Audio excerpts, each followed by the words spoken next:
Hello everyone, it's Ashwin Rao. In today's video, I'm bringing you a update on the wear that this pair of Briselblack engineers on their Batu last is coming along.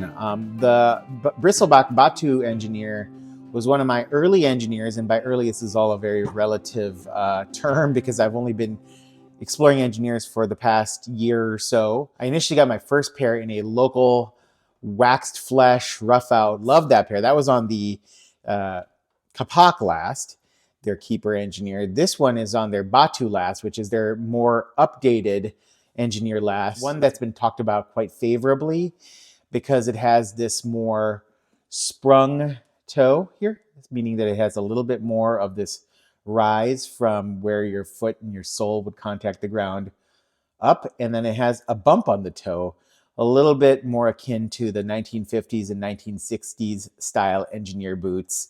And yet it maintains a relatively sleek profile, but not too sleek because us heritage folk don't care for ultra sleek.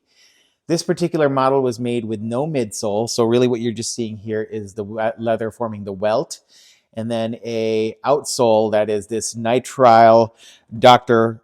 Sole cork oil resisting sole and their typical heel block here. So a nice little makeup, but a full rubber sole rather than my preferred half rubber sole.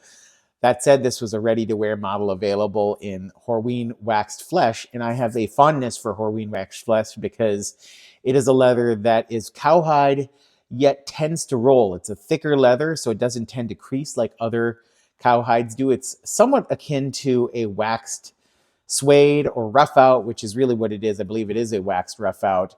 And I'm pretty sure the leather is actually a Chrome XL leather that's flipped and inverted so that the rough out is facing out rather than in. And then there's a wax application applied to make this a little bit more thick.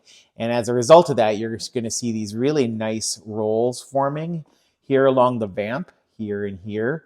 And then the other nice thing about waxed flesh is that over time, the friction from kicking different substances like leaves or just tracking around will start to cause the wax layer to slowly slough off. And you get effectively a T-core effect where you start to see a brown undersurface layer emerge through the black, which is quite a nice, desirable effect that initially, when you don't put any conditioner on here, it has a matte appearing effect that makes the leather look a little duller.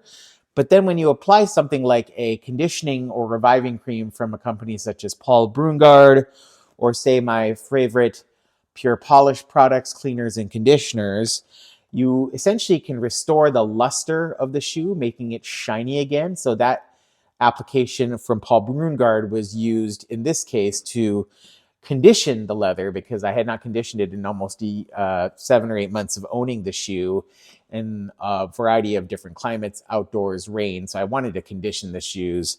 And then what I found is I regained the luster, but I wanted to shine up the shoes a little bit just to bring some more drama to the look. So I used some Pure Polish Products High Shine Polish as such here to add a little bit of shine. And what's cool is that shine then, if you use a neutral color, allows that patina formed by the rough out emerging and creating that brown undertone T-core effect to be preserved. So you get this nice mix of really organic rolls as the shoe is conforming to the shape of my foot, but you're also getting that T-core effect that is starting to establish itself across some of the rolls and vamps, points of friction, points of rolling, points of tension tend to lose their wax a little sooner, and then you essentially then can re-wax over that and create this nice T-core looking effect. I'm not so sure how well this comes out on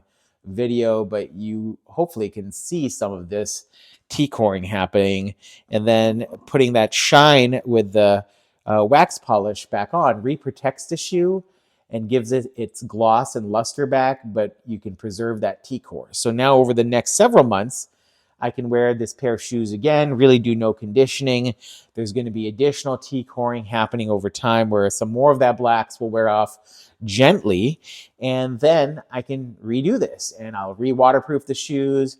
The leather will have broken in even more and you're going to get even more nice, gentle rolls. But this particular leather will continue to hold its general shape because it's thicker, it's waxed, and I continue to apply different layers of wax occasionally, not too frequently, to protect the shoe as well as to protect some of the finish and slow down the patina process. This is a nice pair, a great entry point for those of you who are interested in the engineer look or style or just wanting to be introduced.